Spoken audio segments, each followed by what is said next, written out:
कि जो supply chain होती है ना आपकी, कि जो भी आप सामान यूज़ कर रहे हो, जहाँ से वो बन के आ रहा है, जो जो उसके बीच में ऑर्गेनाइजेशन या पीपल इन्वॉल्व हैं, उसको मैनेज करना ही होता है सप्लाई चेन मैनेजमेंट। ठीक है, अभी पढ़ लेते हैं इसको क्या है। Supply chain management is the management of flow of goods and services and includes all processes that transform raw materials into final products. अब सप्लाई चेन मैनेजमेंट होता है गुड्स और सर्विसेज के फ्लो का, कि कहाँ से वो बन के आ रही है, क्या फ्लो है उनका, और रॉ मटेरियल को फाइनल प्रोडक्ट्स में कन्वर्ट करने के बीच में जो जो चीज़ें लग रही हैं, जो जो इंसान लग रहे हैं, जो जो कॉस्ट लग रही हैं, उनको मैनेज करने को बोलते हैं supply chain management. It involves the active streamlining of a business's supply side activities to maximize customer value and gain a competitive advantage in the marketplace. अब इसका मतलब ये है कि सप्लाई चेन मैनेजमेंट के अंदर हम ये देखते हैं कि बिजनेस की जो सप्लाई साइड की एक्टिविटी है ना, मतलब बिजनेस कहाँ से वो सामान ला रहा है, वो पूर्ति कैसे कर रहा है उस सामान की मार्केट के अंदर, वो चीज़ देखते हैं कि वो कितना अच्छे से हो पा रहा है कि नहीं हो पा रहा है, जिससे क्या होगा, हमारी कस्टमर की वैल्यू बढ़ेगी। कस्टमर वैल्यू का मतलब क्या है, कस्टमर सेटिस्फैक्शन होगा, उसको सही दाम पे सामान मिल पाएगा, सही टाइम पे सामान मिल पाएगा, और क्या होगा, हमारी कंपैटिटिव एडवांटेज बढ़ेगी। कैसे बढ़ेगी भाई, कंपैटिटर से अच्छा कर पाएंगे हम, कॉस्ट कम कर पाएंगे, कस्टमर सेटिस्फैक्शन वैसे ही हो जाएगा इससे, और हमारे प्रॉफिट्स बढ़ेंगे। ठीक है, तो ये होता है सप्लाई चेन मैनेजमेंट। अभी आ जाते हैं हमारे मेन टॉपिक पे, जो कि है importance of supply chain management. अब यहाँ पे कुछ लिखा है, इसको पढ़ते हुए चलते हैं।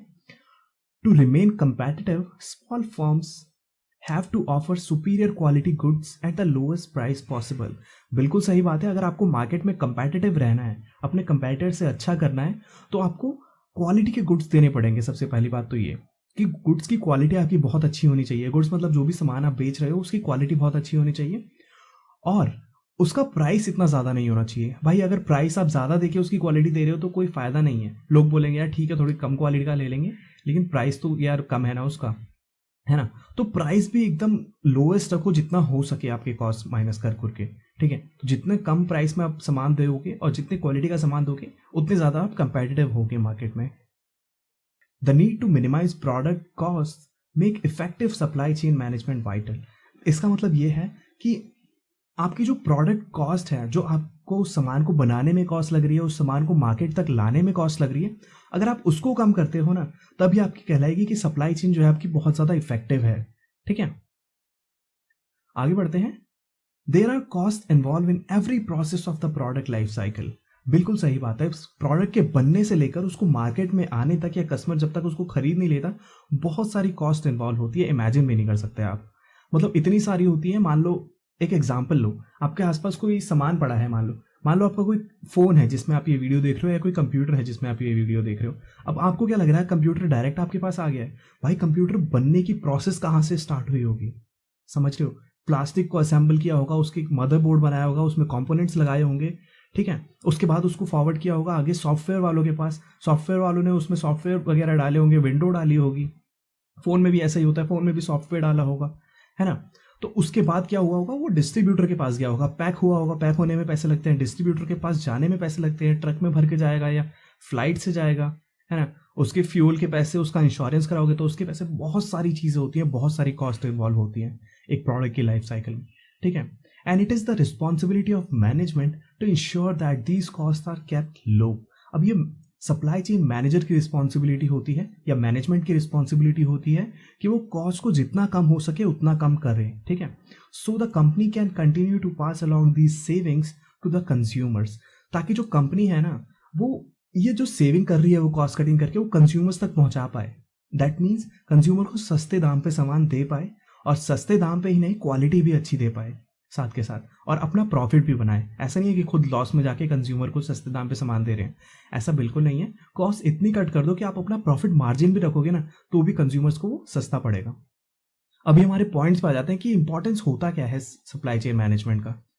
ठीक है, इसका मतलब यह है कि सप्लाई चेन मैनेजमेंट क्यों जरूरी है, क्या इससे हमें फायदे होते हैं, या क्या इससे एक कंपनी को फायदे होते हैं, क्यों करती है सप्लाई चेन मैनेजमेंट। फर्स्ट तो आ गया reduces cost. Supply chain management करके आप कॉस्ट को पता लगा सकते हो, जहां जहां पे अननेसेसरी कॉस्ट लग रही है, मतलब उस चीज को हटा भी दोगे, उस प्रोसेस को हटा भी दोगे, तो आपकी प्रोडक्शन में कोई फर्क नहीं पड़ेगा, प्रोडक्शन में आपके फाइनल प्रोडक्ट में कोई फर्क नहीं पड़ेगा। तो उस कॉस्ट को आप आइडेंटिफाई करते हो सप्लाई चेन मैनेजमेंट में, और उसको मिनिमाइज करते हो या उसको एलिमिनेट करते हो, उसको बिल्कुल हटा ही देते हो कि इसको हटाने से यार इस प्रोसेस को हमारे फाइनल गुड पे कोई असर नहीं पड़ रहा है, तो उस प्रोसेस को आप हटा देते हो। ठीक है, तो ये सप्लाई चेन मैनेजमेंट का सबसे पहला इंपॉर्टेंस तो यही है। इससे कॉस्ट का पता चल जाता है, जो अननेसेसरी कॉस्ट है उनको आराम से हटा सकते हैं। सेकेंड है इंक्रीज्ड एफिशिएंसी। अब एफिशिएंसी कैसे बढ़ रही है? एफिशिएंसी कैसे बढ़ रही है भाई? बिजनेसेस को पता है कि हमारे कितने प्रोसेस हैं, किस प्रोसेस से होकर हमारा सामान गुजर रहा है मार्केट के लिए।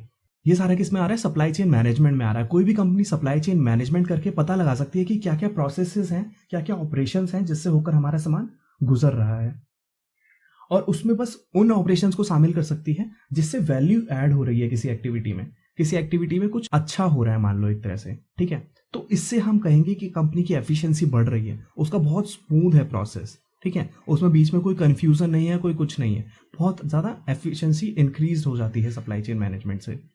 एक एग्जांपल लो इसका, कि जैसे मान लो आपने कहीं ऑर्डर प्लेस किया, आपने ऑनलाइन किसी वेबसाइट पे ऑर्डर प्लेस किया मान लो, अभी ऑनलाइन जो वेबसाइट है वो तुरंत काम करने लग जाएगी, उसको पता है कि इसके बाद क्या स्टेप है ऑर्डर मिलने के बाद। तो वो उसका सप्लाई चेन इतना स्ट्रांग होता है कि आपको 2 से 3 दिन के अंदर अंदर आपके हाथ में ऑर्डर होता है। तो सप्लाई चेन मैनेजमेंट करके वो अपनी एफिशिएंसी बढ़ाती हैं कंपनीज। थर्ड आ जाता है इंक्रीज्ड आउटपुट। आउटपुट कैसे बढ़ रहा है? सप्लाई चेन मैनेजमेंट करके आप क्या कर रहे हो, जो सप्लायर्स है ना आपके, जिससे आप रॉ मटेरियल लेके आ रहे हो, कच्चा माल लेके आ रहे हो, उन सप्लायर से रिलेशन अच्छा बना रहे हो, वर्क रिलेशन उनके साथ बहुत अच्छा हो जाता है सप्लाई चेन मैनेजमेंट करके। और एक बार उनके साथ वर्क रिलेशन अच्छा हो गया तो आपको रॉ मटेरियल टाइमली मिल पाएगा, अच्छी कॉस्ट पे मिल पाएगा, ज़्यादा महंगा नहीं मिलेगा। ठीक है, अगर आपको रॉ मटेरियल टाइमली मिल गया तो आप जल्दी से उसको फिनिश प्रोडक्ट में कन्वर्ट करके आगे कस्टमर्स तक पहुंचा दोगे। अगर कस्टमर को सामान जल्दी टाइम पे मिल जाएगा तो भाई वो ज़्यादा से ज़्यादा कस्टमर्स को अट्रैक्ट करेगा मार्केट में कि हाँ भाई ये जल्दी सामान दे रहे हैं और सही दाम पे दे रहे हैं। और ज़्यादा से ज़्यादा कस्टमर अट्रैक्ट होंगे तो क्या होगा, हमारा प्रोडक्शन बढ़ेगा। ठीक है, ज़्यादा कस्टमर्स आएंगे तो ज़्यादा प्रोडक्शन होगा और ज़्यादा प्रॉफिट होगा। तो इसलिए यहाँ पे बोल देते हैं सप्लाई चेन मैनेजमेंट करके हमारे आउटपुट इंक्रीज होते हैं। फोर्थ आता है इंक्रीज प्रॉफिट। अब भाई ये तो सबको पता है कि कोई भी बिजनेस होता है उसको प्रॉफिट ही बनाना है किसी भी मार्केट में, या तो वो एनजीओ होगी जिसको प्रॉफिट से कोई मतलब ही नहीं है, नहीं तो अगर जो बिजनेस है ना, अगर आप कल को बिजनेस करते हो तो आपको प्रॉफिट चाहिए होगा अपने बिजनेस में, ताकि आप अपने डेली एक्सपेंसेस को मीट कर पाओ और खुद भी कुछ बचा के खुद की भी इनकम कर पाओ। तो सप्लाई चेन मैनेजमेंट करके, जैसे कि ऊपर वाला ही एग्जाम्पल है, आउटपुट वाला एग्जाम्पल ले लो, आउटपुट इंक्रीज होगा तो कस्टमर सेटिस्फैक्शन तो होगा ही होगा, और साथ में हमारे प्रॉफिट्स भी बढ़ेंगे, हमारी सेल बढ़ेगी और हमारे प्रॉफिट बढ़ेंगे।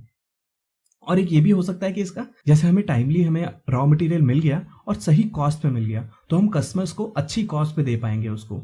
ठीक है, अच्छे प्राइस पे दे पाएंगे, अच्छे प्राइस पे देंगे तो कस्टमर ज़्यादा से ज़्यादा उस चीज़ को खरीदेगा और कॉस्ट रिड्यूस करके हम अपने प्रॉफिट इंक्रीज कर सकते हैं सप्लाई चेन मैनेजमेंट से। लास्ट आ जाता है यहाँ पे after sales services. Supply chain management के अंदर यही नहीं आता है कि कस्टमर्स के पास एक बार सामान पहुंच गया तो आप कस्टमर्स को भूल जाओगे।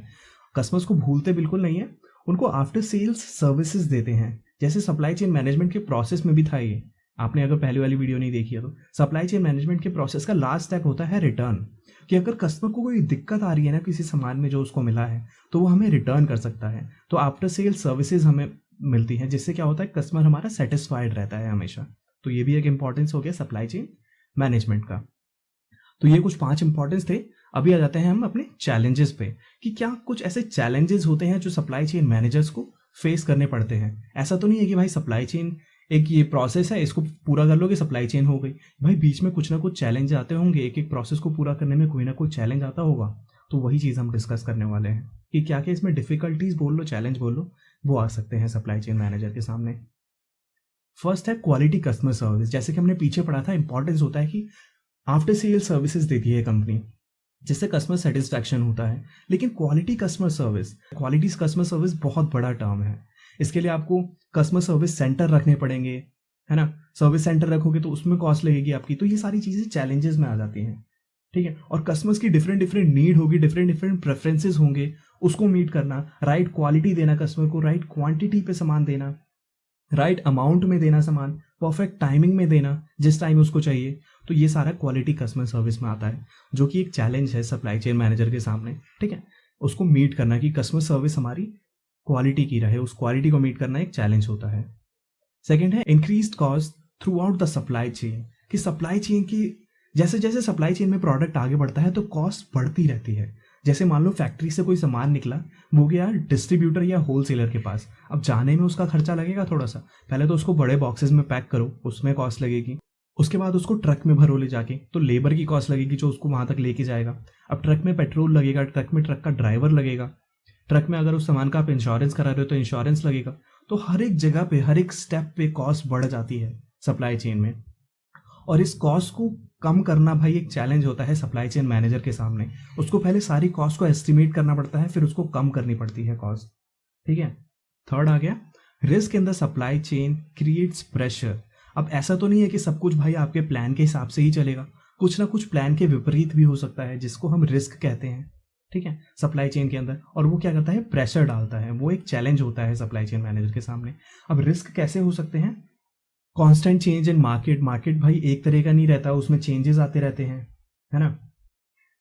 कंज्यूमर की डिमांड में चेंजेस आते रहते हैं, पॉलिटिक्स में चेंज आते रहते हैं, ग्लोबल सोर्सिंग में चेंजेस आते रहते हैं। क्योंकि अगर आप किसी और कंट्री से अपना सामान मंगा रहे हो तो उसमें कुछ चेंज आ गया तो वो सारा रिस्क के अंदर आता है। ठीक है, तो रिस्क की वजह से क्या होता है, एक चैलेंज आता है सप्लाई चेन मैनेजर के सामने कि कैसे वो रिस्क के साथ कोप अप कर रहा है, कैसे वो रिस्क को मैनेज कर रहा है। ठीक है, नेक्स्ट आ गया सप्लायर रिलेशनशिप। अब सप्लाई चेन मैनेजमेंट के अंदर बताया गया है कि हमें अपने सप्लायर्स के साथ एक अच्छा रिलेशनशिप बनाना चाहिए। रिलेशनशिप वो वर्क वाला जो होता है ना, वर्क रिलेशनशिप, ताकि सप्लायर टाइमली मैनर में अपना सामान, अपना जो रॉ मटेरियल है वो हमें दे दे, और हमें क्या हो, उस रॉ मटेरियल को वर्क इन प्रोग्रेस या फिनिश प्रोडक्ट में कन्वर्ट करने में कोई दिक्कत ही ना आए। तो सप्लायर के साथ एक रिलेशनशिप बनाना क्या तुम ऐसी मजाक समझ रहे हो? मजाक नहीं होता है भाई, उसमें भी कुछ ना कुछ चैलेंजेस आ सकते हैं। ठीक है, कि सप्लायर किस तरीके का होगा, किस तरीके का नहीं होगा, है। लेकिन एक बार अच्छा रिलेशनशिप बन गया तो हमें कम टाइम पे हमारा आउटपुट जो है वो बनाने में सहायता मिलती है, कि हम कम समय में अपना आउटपुट क्रिएट कर सकते हैं, ज़्यादा टाइम नहीं लगता है, कस्टमर्स को ज़्यादा वेट नहीं करना पड़ता है उस चीज़ के लिए। ठीक है, नेक्स्ट आ जाता है क्वालिफाइड पर्सोनल। क्वालिफाइड पर्सोनल कैसे एक चैलेंज हो गया सप्लाई चेन मैनेजमेंट में। भाई पर्सोनल जो काम करेंगे उसके ऊपर ही तो सारा डिपेंड होगा ना, कि कैसे सप्लाई चेन आपकी चल रही है या कैसे सप्लाई चेन का मैनेजमेंट हो रहा है। तो क्वालिफाइड पर्सोनल को ढूंढना भी एक चैलेंज होता है। जो भी काम होगा, जो भी प्रोसेस होगी, उसके अंदर आप बंदे लगाओगे ना, प्रोडक्शन में बंदे लगाओगे, उसको मार्केट तक लेके जाने में बंदे लगाओगे, डिस्ट्रीब्यूटर कैसे होंगे, ये सारी चीज़ें। जिन बंदों में बहुत ज़्यादा इंटरेस्ट होता है या पैशन होता है सप्लाई चेन में काम करने का, तो उनको ढूंढा जाता है इसके अंदर, ऐसे किसी को भी नहीं रख लिया जाता है। ठीक है, ये पूरा सप्लाई चेन इफेक्ट कर सकता है एक बंदा भी, तो इसलिए क्वालिफाइड पर्सोनल को ढूंढना भी एक चैलेंज होता है। लास्ट हो गया अनफोर्सिंग डिलेज। अब अनफोर्सिंग डिलेज क्या हो सकते हैं। अब ऐसा तो है नहीं कि आपकी सप्लायर के साथ रिलेशन अच्छे हैं तो हर बार वो टाइम पे ही आपको सामान देगा, 100% टाइम पे आपको सामान मिल रहा है, ऐसा नहीं होता है। कुछ ना कुछ डिले बीच में आ सकते हैं, कुछ भी रीज़न की वजह से डिले आ सकते हैं। जैसे सप्लायर से आपने सामान मंगाया कुछ, वो इंटरनेशनल सप्लायर था, जैसे मान लो आपने यूएसए से कुछ सामान मंगाया, चाइना नहीं बोलेंगे अभी, चाइना के थोड़ा सा विवाद चल रहा है, तो हाँ, यूएसए से आपने कुछ रॉ मटेरियल मंगाया, तो यूएसए से आने में बीच में कुछ ना कुछ दिक्कतें आ सकती हैं, इतनी दूर से सामान आ रहा है, तो ऐसा तो है नहीं कि जितने टाइम में आपने सोचा है उतने टाइम पे ही आपको रॉ मटेरियल मिल जाएगा। और उससे क्या इफेक्ट होगा, कस्टमर इफेक्ट होगा हमारा। तो ये भी एक चैलेंज होता है कि डिलेज को जितना हो सके उतना कम करें, या उसका एस्टिमेट लगा के चले पहले से ही। तो ये सारी चीज़ें थी challenges in supply chain management, और यही था इस वीडियो में। आई होप आप समझ गए होंगे क्या होता है सप्लाई चेन मैनेजमेंट, क्या इसके इंपॉर्टेंस होते हैं, क्या होता है सप्लाई चेन मैनेजमेंट से, और क्या इसके चैलेंजेस होते हैं, क्या इसमें डिफिकल्टीज आ सकती हैं सप्लाई चेन मैनेजमेंट में। तो आई होप आपको वीडियो पसंद आई होगी। वीडियो पसंद आई हो तो प्लीज़ लाइक करो जाके, और लाइक के बगल में सब्सक्राइब होगा, सब्सक्राइब कर देना प्लीज़, कृपया करके सब्सक्राइब कर देना। और मिलता है आपसे नेक्स्ट वीडियो में, तब तक के लिए goodbye, take care, have a nice day.